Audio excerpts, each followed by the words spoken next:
10년 뒤에 나와 대화하기. 현재의 선택이 빚어낼 미래의 나. 저기 어디쯤에 시간의 강 건너편에 10년 뒤에 당신이 서 있습니다. 그는 당신의 현재를 꿰뚫어보고 당신이 마주한 선택의 기로에서 속삭입니다. 그곳으로 가면 안 돼. 혹은 지금 하고 있는 게 좋겠어. 그래, 그렇지. 그는 당신이 지금 이 순간 하고 있는 일에 대해 가장 통찰력 있는 조언자가 되어줄 것이며 당신의 모든 시간을 함께 해주는 유일한 동반자가 되어줄 것입니다.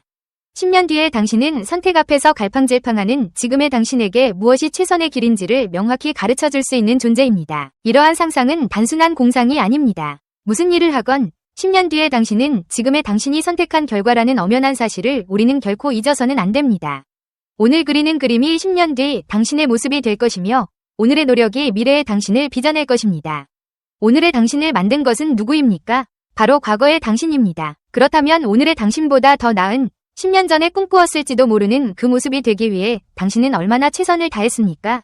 이제 미래의 당신에게 약속해야 합니다. 앞으로 10년 동안 최선을 다하여 지금 그리고 있는 그 모습에게로 반드시 달려가겠노라고. 그 약속을 지킬 사람도 그 약속을 할 사람도 오직 당신뿐입니다. 10년 뒤에 나와 대화하라는 개념은 시간의 역방향 사고와 연결됩니다. 미래의 어느 시점에 도달했다고 상상하고 그 시점에서 현재를 되돌아보는 것입니다. 이러한 사고방식은 우리가 당면한 문제에 대한 시야를 넓히고 단기적인 감정이나 유혹에 휩쓸리지 않고 장기적인 관점에서 최선의 결정을 내리도록 돕습니다.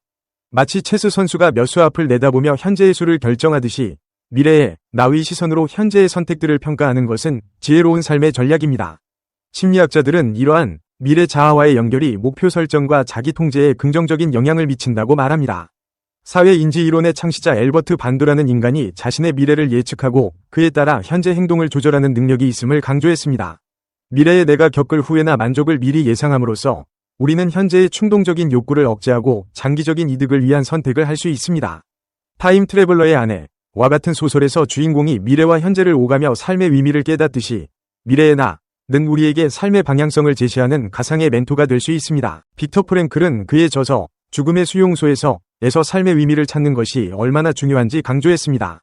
그는 극심한 고통 속에서도 의미를 찾으려는 노력이 인간을 살아가게 하는 힘이 된다고 보았죠. 10년 뒤의 나를 상상하는 것은 바로 이러한 의미 찾기의 과정이 될 수 있습니다. 나는 왜 이 길을 가야 하는가? 이 선택이 궁극적으로 어떤 의미를 가져다 줄까?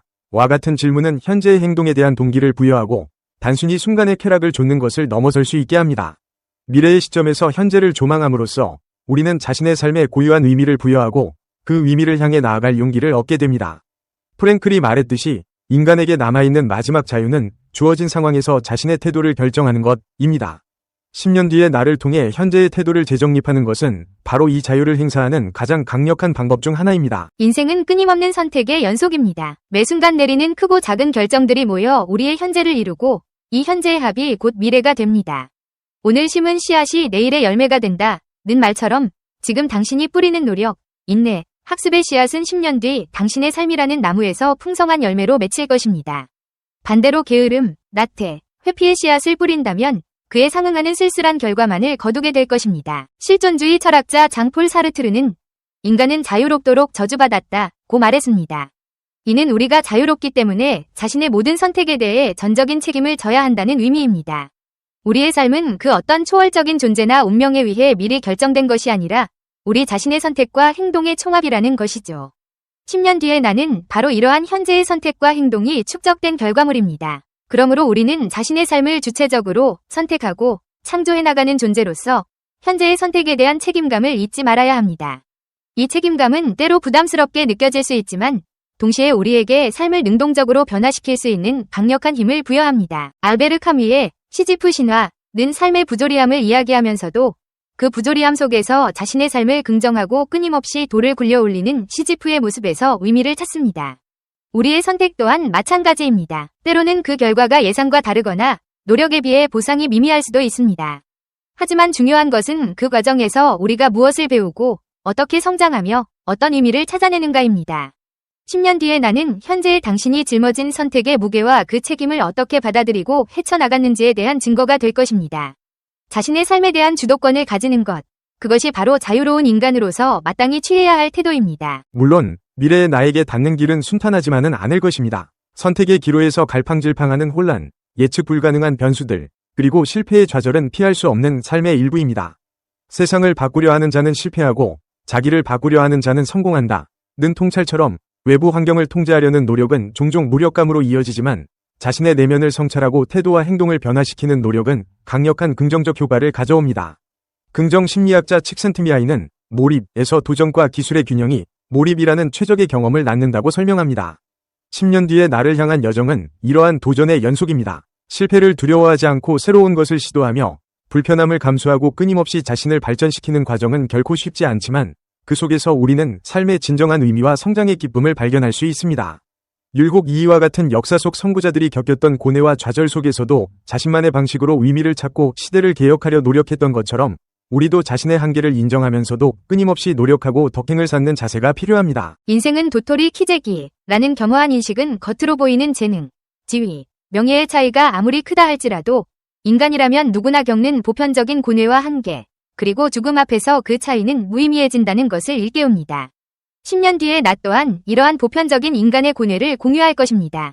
그렇기에 우리는 외적인 성공만을 좇기보다 내면의 성찰과 꾸준한 노력을 통해 나다운 나를 만들어가는 데 집중해야 합니다. 오늘의 당신보다 더 나은, 당신이 10년 전에 꿈꾸었을지 모르는 그 모습이 되기 위해 얼마나 최선을 다했습니까? 이제는 미래의 당신에게 흔들림 없는 약속을 해야 할 때입니다. 앞으로 10년 동안 최선을 다하여 지금 그리고 있는 그 모습에게로 반드시 달려가겠노라고. 그 약속은 타인에게 보이기 위함이 아니라 오직 당신 자신과의 약속입니다. 그 약속을 할 사람도 당신뿐이고 그 약속을 지킬 사람도 당신뿐입니다. 이 약속은 단순한 다짐을 넘어 미래에 나에 대한 깊은 신뢰와 현재의 나에 대한 책임감을 의미합니다. 자신에게 한 약속을 지키는 것만큼 중요한 것은 없습니다. 그것이 바로 진정한 자기 존중과 자기 효능감의 원천이 됩니다. 매일매일의 작은 노력이 쌓여 거대한 산을 이루듯 오늘의 성실한 실천이 10년 뒤 당신이 꿈꾸는 삶의 그림을 완성할 것입니다. 에리히 프롬은 사랑의 기술에서 진정한 사랑은 자기 자신을 사랑하는 것에서부터 시작된다고 강조했습니다. 자신과의 약속을 지키는 것은 자기 사랑의 가장 근본적인 표현입니다. 이러한 자기 존중은 타인과의 관계에서도 건강한 영향을 미치며 삶의 전반적인 만족도를 높입니다. 10년 뒤의 당신은 현재의 당신이 얼마나 자신을 신뢰하고 그 신뢰를 바탕으로 얼마나 성실하게 삶을 가꾸어 왔는지에 대한 살아있는 증거가 될 것입니다. 또한 칼융은 개성화 과정을 통해 진정한 자아를 찾아가는 것이 중요하다고 보았습니다. 10년 뒤의 나를 상상하고 그를 향해 나아가는 과정은 단순히 목표 달성을 넘어 자신의 본질을 발견하고 통합하는 과정입니다. 외부의 기대나 사회적 기준에 얽매이지 않고 진정으로 나다운 나를 만들어가는 것은 인생의 가장 깊은 의미를 부여하는 여정입니다. 이 과정에서 우리는 자신만의 고유한 가치와 재능을 발견하고 그것을 세상에 펼쳐 보이며 삶의 목적을 완성해 나갈 수 있습니다. 결론적으로 10년 뒤의 당신과의 대화는 단순한 미래 계획을 넘어섭니다. 그것은 삶의 의미를 탐색하고 자신에게 책임을 부여하며 끊임없이 성장하는 자기 성찰의 과정입니다. 당신이 지금 이 순간 어떤 선택을 하든 그 선택의 결과는 10년 뒤 당신의 모습으로 드러날 것입니다. 그러므로 오늘 10년 뒤의 당신에게 손을 내밀고 질문하십시오. 나는 지금 무엇을 해야 하는가? 그리고 그 답을 들었다면 두려워하지 말고 용기 있게 실천하십시오. 그 행동 하나하나가 10년 뒤 당신이 자랑스럽게 마주할 미래의 나를 만들어갈 것이기 때문입니다. 이 약속은 당신의 삶을 가장 충만하고 의미 있는 방향으로 이끌어줄 불멸의 나침반이 될 것입니다. 저기 어디쯤에 10년 뒤에 당신이 있습니다. 그가 말합니다. 그곳으로 가면 안 돼. 지금 하고 있는 게 좋겠어. 그래. 그렇지. 그는 당신이 지금 하고 있는 일에 대해 좋은 조언자가 되어줄 것이고 모든 시간을 함께 해주는 유일한 동반자가 되어줄 것입니다. 10년 뒤에 당신은 선택의 기로에서 갈팡질팡하는 지금의 당신에게 무엇이 최선의 길인지를 가르쳐줄 것입니다. 무슨 일을 하건 10년 뒤에 당신은 지금의 당신이 선택한 결과라는 사실을 잊지 마십시오. 10년 뒤에 당신이 어디에 있건 그것은 당신이 지금 그리기 시작하는 그 모습 그대로라는 사실을 잊어서는 안 됩니다. 올해 당신을 만든 것은 누구입니까? 오늘의 당신보다 더 나은 당신이 10년 전에 꿈꾸었을지 모르는 그 모습이 되기 위해 얼마나 최선을 다했나요? 10년 뒤에 당신에게 약속하십시오. 앞으로 10년 동안 최선을 다하여 지금 그리고 있는 그 모습에게로 반드시 달려가겠노라고. 그 약속을 지킬 사람은 당신뿐입니다. 그 약속을 할 사람도 당신뿐입니다.